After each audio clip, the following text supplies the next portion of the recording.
Let's make them do their job, and if they won't, vacate the office.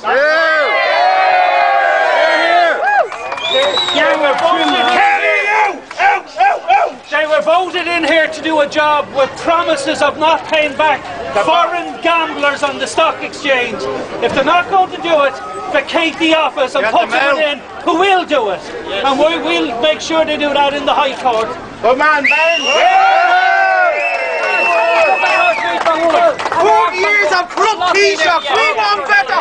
We want better! So we've a summons here for the High Court, asking them to come to the High Court and answer illegal activities by the bank being supported by this government in illegal activities. It's not allowed in this country. We obey the law in this country, and let us all do it. Not just the citizens, but the banking elite. They must also obey the laws in this country, and we'll make sure they do.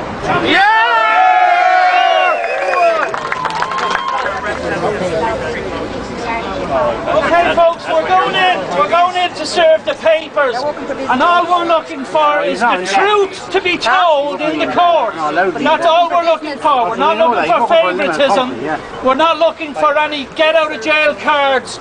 We're looking for just the truth to be told about the fraudulent activities of the banks and being now supported by the government. That is unconstitutional in this country. We'll take it further and downright illegal. Can I just read you a statement from Michael Noonan, Minister for Finance, what he said before he went into power. Okay? He said Ireland's commitments on sovereign debt must be honoured in full. Ireland's commitments on debt under guarantee must be honoured in full.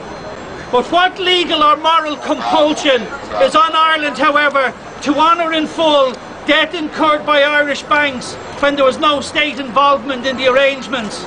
These loans were entered into freely by willing lenders and willing borrowers with absolutely no state participation. The interest rate charged represented the risk at the time, and there was never a state liability. It is obscene that the liability for these loans is now being transferred to the Irish taxpayer, and in many respects to the poorest of the Irish taxpayer. It punishes the blind, the disabled, the widows, the carers, the unemployed. It taxes the poorest at work, and for what? So the taxpayers can take on a liability for debts the country never incurred, that rose from private arrangements between private institutions. What a disaster! What an obscenity! How can the government stand over it? How can our European colleagues stand over it? But now that the Minister is in office, the realisation of who really runs the country has hit him, and he now sings from a different hymn sheet. The Troika's contempt for the sovereignty of this country is evident to see, and the people of Ireland need to wake up to what's really going on and who really is pulling the strings of power. After the bailout, the government warned that nobody in the banks was to be paid more than €10,000 a week. Now we have Richie Fowler in the Bank of Ireland paying himself over €16,000 a week. Can you believe it? And what can the government do? Nothing. We sold our souls to the bank, and now they run the country. Well, we need to take the power back, and if our government haven't the backbone to stand up to the banking elite, then they need to vacate their office, because they have allowed our nation to be sold out from under us to the pleasure and the will of the financial global elite. Our ancestors would be turning in their grave. So do not pay the household charge or any other fiscal measure, and send a clear message to the Troika. The sovereign people of Ireland will not pay for the gambling debts of the global elite.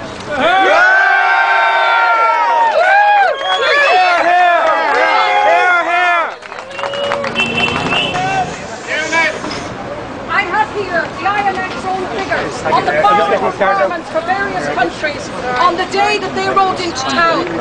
There's Ireland. We were similar to Germany, we were similar to France, we were similar to Canada. We were much better than the USA, much better than Ireland. And after they put the bank debt on our back, we're now here. And this is not our debt. It's not our debt under international law. It's an ODI serious debt. It's against the law under the Lisbon Treaty. Article 123 to 125 says no bailout. It's also illegal under the Irish Constitution. The global financial system is being run by megalomaniacs, and we are under attack.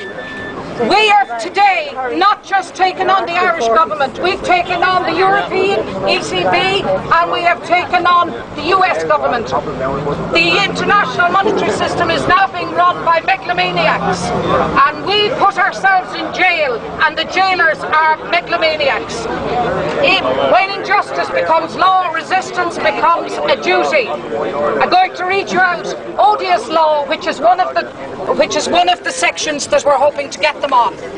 Odious law is an international law, and it states, I need my glasses, so I might make a mistake. Politicians do not have, this is under international law, politicians do not have the legal authority to sign away the birthright of the Irish people without our consent, which is what they did. They signed it away in the middle of the night.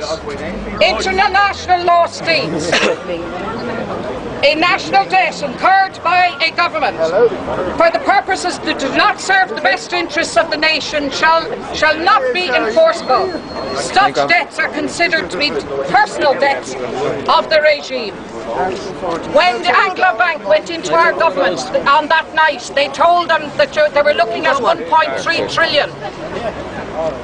In fact, it ended up 35 trillion. So on every front, everything that's happening is illegal. Everything. And when you read the newspapers and they give you what our borrowing requirement is now, the reason it's so high now is because they've bankrupted us. But we need to go to international law and get that money back.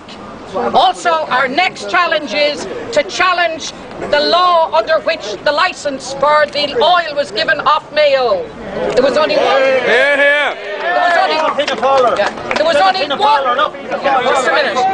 There was only one person in the office when that contract was signed, and that was Ray Burke. And he's already done time. Now we're going to get them in law. Next we're going to challenge that.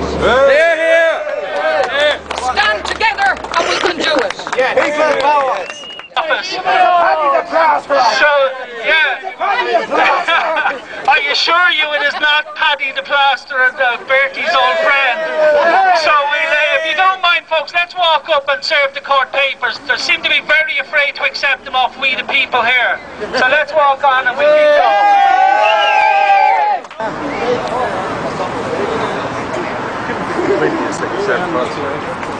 There's I think two people that want to stop us today.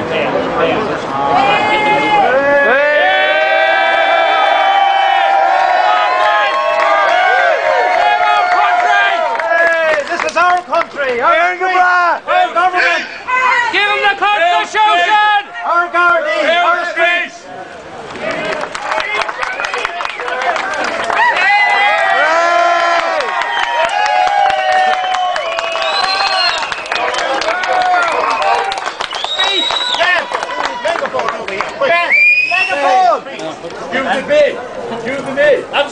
For the people of Ireland. Sorry, guys. We the people. Okay, folks, they have accepted the summons for court.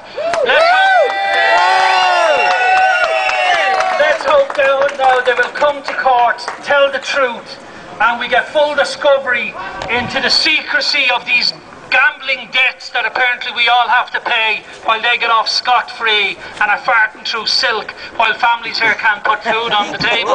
Yes!